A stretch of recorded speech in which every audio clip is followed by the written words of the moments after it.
आज के उत्तम विचारों में कितनी सुंदर बात कही है। ब्लेड की धार तेज होती है लेकिन पेड़ को नहीं काट सकती। कुल्हाड़ी मजबूत होती है लेकिन बाल नहीं काट सकती।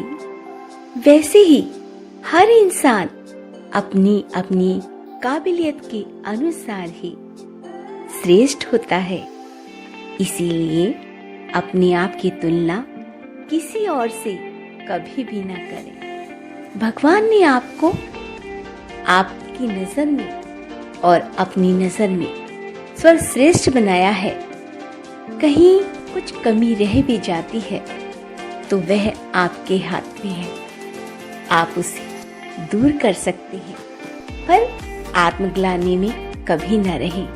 वह श्रेष्ठ है और मैं नहीं, ऐसा भूल कर भी न सोचें।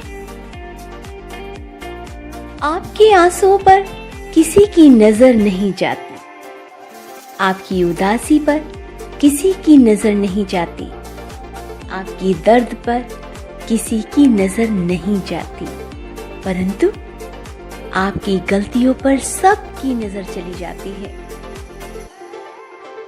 No one notices your tears. No one notices your sadness. No one notices your pains. But everyone notices your mistake. So, be careful.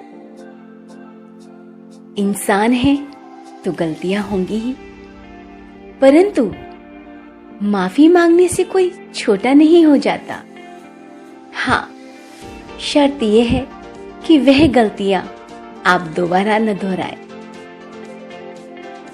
खुल जाएंगे सभी रास्ते, रुकावटों से लड़ तो सही। सब होगा हासिल तो जिद पर अड़ तो सही। हम हार मानकर बैठ जाते हैं, अरे ये हमसे नहीं होगा। क्यों नहीं होगा? अगर आप ठान लेंगे तो अवश्य ही होगा।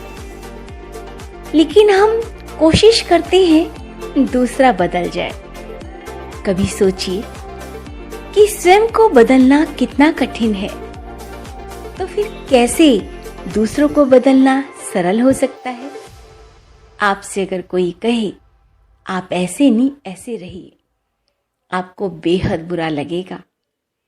लेकिन यही चीजें हम दूसरों में चाहते हैं। बदलना होगा तो स्वयं को बदलना होगा। हम दूसरे के ऊपर अपना जोर आजमाइश नहीं कर सकते। जैसे कि एक राजा अपनी प्रजा का ख्याल करने के लिए घूमने निकला। देखा इधर उधर जाने पर उसके पैरों में बहुत बुरी तरह पत्थर कंकड़ चुभ गए। उसने सोचा कि अरे यह तो बड़ा कठिन काम है, मैं तो महलों में बैठा रहता था। साधु ने कहा था कि मुझे अपनी प्रजा का ध्यान रखना चाहिए। ऐसा करता हूं, सारे राज्य में मैं मोटे मोटे कालीन बिछवा देता हूं। जब यह बात साधु को पता चली तब उन्होंने कहा, कहां तक बिछाएंगे आप कालीन?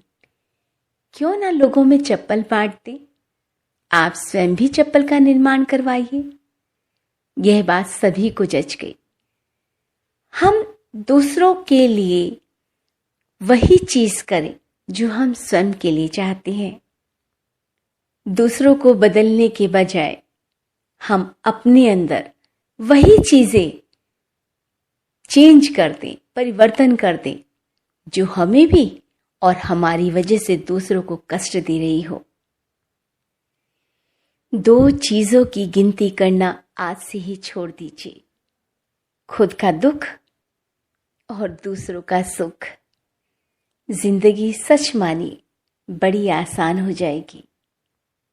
एक जीने का अंदाज, बस यही अंदाज रखो। जीने का अंदाज, बस यही अंदाज रखो। जो तुम्हें न समझे उन्हें नजरअंदाज रखो। लोग दुखों से घबरा जाते हैं, किसके जीवन में कठिनाई नहीं आती? संघर्ष के अंधेरे से अपने हौसले कमजोर ना होने दें। वक्त का ग्रहण तो सूरज चांद भी झेलते हैं। क्या खूब कहा है किसी ने, आप खुश हो बहुत अच्छी बात है। आप खुश हो बहुत अच्छी बात है, पर आपकी वजह से कोई खुश हो, यह सबसे अच्छी बात है। एक व्यक्ति मीठा नहीं खा सकता था क्योंकि उसको डायबिटीज थी। तो वह जो उसका मन करता था खाने का, बहुत सारी चीजें खरीदता, और जो भिखारी बच्चे होते थे या ऐसी जगह पर जो मांग रहे होते थे, उनको अपने हाथ से खिलाकर आता था। और जब वह बच्चे उस चीज को उसके सामने आनंद लेकर खाते थे, तो वह कहता, इससे ज्यादा आनंदमयी बात कोई हो नहीं सकती। Every problem is like a red signal. If you wait some time, it will turn into green. Traffic के पास भी थोड़ी देर के लिए रेड लाइन हो जाती है आपको स्टॉप करने के लिए। तो क्या हमेशा रेड रहती है? नहीं ना, थोड़ा सा वेट कर लेते हैं और वही फिर रेड ग्रीन हो जाता है। जीवन में हमारे भी तो यही है। हम घबरा जाते हैं, अरे ये क्या हो गया, परेशान हो उठते हैं। कोई समझाने वाला भी तो पास नहीं होता ना। तभी तो कहा, दोस्त बनाइए ऐसे जो आपको ऊपर उठा सके, नीचे ना गिराए। दोस्त बनाइए ऐसे जो आपके अंदर उस प्रभु के प्रति प्यार जगा सके। लोगों के वैभव देखकर आप अपने गरीबी से परेशान मत होइए। आपको उसने चुना है, परमात्मा ने आपको चुना है। किस लिए? यह सिर्फ और सिर्फ वही जानता है। आज के लिए इतना ही, फिर मिलते हैं। आशा करती हूँ आपको यह बातें बड़ी अच्छी लगी होंगी और आप सबको शेयर करना नहीं भूलेंगे। अपने होठों पर ऐसे ही मुस्कान रखिए और लोगों में खुशियां बांटते रहिए। तब तक के लिए नमस्कार।